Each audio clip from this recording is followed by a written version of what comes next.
Hi friends, ஒரு சூப்பரான அவசர சாம்பார் செய்யலாம். ஆனால் இதோட பேரை கடைசியில் சொல்கிறேன். பாசிப்பருப்பு, பச்சை மிளகா, சின்ன வெங்காயம், தக்காளி இது மட்டும்தான் இதுக்கு போடணும். 2-3 வெள்ளைப்பூடு போட்டுக்கலாம். எந்த வெஜிடபிள்ஸும் போட தேவையில்லை. ஆனால் குழந்தைங்களுக்கு வீட்டில் கொடுக்குறனால சும்மா கேரட்டு, பீன்ஸு, உருளைக்கிழங்கு லைட்டாக போட்டுக்கிட்டேன்.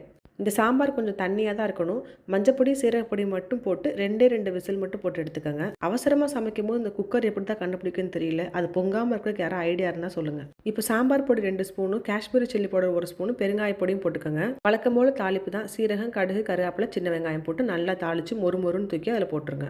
லாஸ்ட்டில் ஒரு கைப்பிடி அளவுக்கு கொரியாண்டர் லீஃப் போட்டுக்கோங்க. உங்களுக்கு தேவையான அளவுக்கு கீ ஊற்றிக்கோங்க. இந்த அளவுக்கு வெங்காயம் நல்லா பொரிஞ்சிருக்கணும். அப்போ தான் சாம்பார் நல்லா மணமாக இருக்கும். ஆக்சுவலாக இது எங்கள் ஊர் சைடு மொட்டை சாம்பார்னு சொல்லுவாங்க.